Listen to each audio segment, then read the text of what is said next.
Hello everyone, আজকে আমরা ফিজিক্সের ভৌত রাশি ও পরিমাপ অধ্যায়ের পরিমাপে ত্রুটি নিয়ে আলোচনা করব।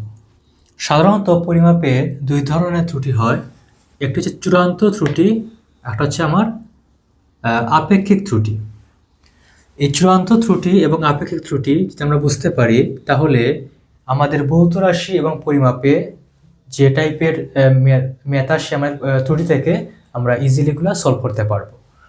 প্রথমত আমরা বুঝি চূড়ান্ত ত্রুটি বলতে আসলে কী বোঝায়।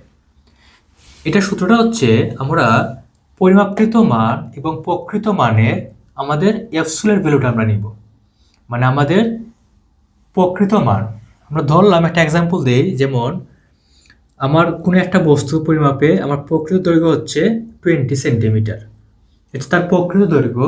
এখন আমি একটা স্কেল দিয়ে অথবা কোনো কিছু দিয়ে তারা পরিমাপ করতে গিয়ে আমি পেলাম 19.6 সেন্টিমিটার, অর্থাৎ আমার যে যন্ত্র তার মধ্যে সামান্য পরিমাণ এরর থাকতে পারে। এই যে এররের পরিমাণটা কত বা কতটুকু ত্রুটি আছে সেটা আমরা বের করব। আমার পরিমাপকৃত মান, আমরা যেটা পরিমাপ করেছি 19.6 মাইনাস হবে আমার প্রকৃত মান। প্রকৃতপক্ষে আমার যে বস্তুটা তার দৈর্ঘ্য কত হচ্ছে 20 সেন্টিমিটার। আমরা যে মাইনাস করে তার অ্যাবসোলিউট ভ্যালুটা নেই, সেটা হবে আমার চূড়ান্ত ত্রুটি, এবং এটা হবে একক হবে তার সেন্টিমিটার। এটা হচ্ছে চূড়ান্ত ত্রুটি। আমরা পরিমাপকৃত মান থেকে যদি প্রকৃত মান আমরা মাইনাস করে ফেলি, আমার চূড়ান্ত ত্রুটিটা বের হয়ে যাবে। এখন তার কিছু বৈশিষ্ট্য আছে, তার মধ্যে মেজর কিছু বৈশিষ্ট্য হচ্ছে চূড়ান্ত ত্রুটির একক থাকবে। এই যে আমরা লিখেছি সেন্টিমিটার, কারণ আমরা এই জায়গাতে পার্থক্যটা বের করি, কতটুকু কম বা কতটুকু বেশি, ত্রুটিটা কতটুকু কম বা ত্রুটি কতটুকু বেশি, এটার যে পার্থক্যটা বের করি আমরা, যার ফলে এখানে আমার একটা একক অবশ্যই থাকবে।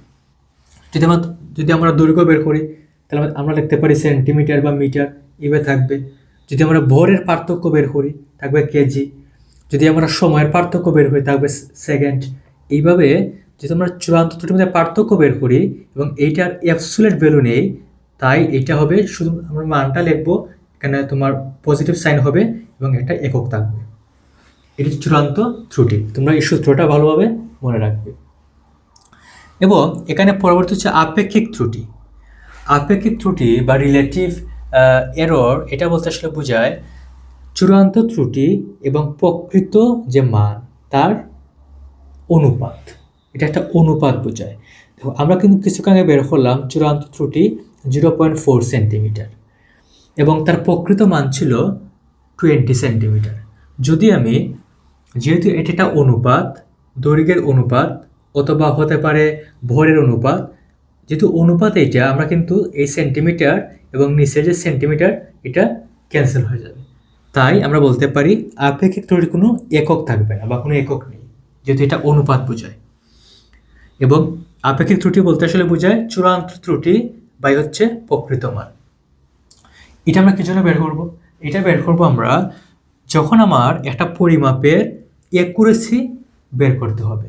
যে একটা পরিমাপ, আমি একটা মেজারমেন্ট করলাম, আমার মেজারমেন্টটা কতটুকু অ্যাকুরেট, তার অ্যাকুরেসিটা কত, এটা বের করার জন্য আমরা আপেক্ষিক ত্রুটিটা বের করি।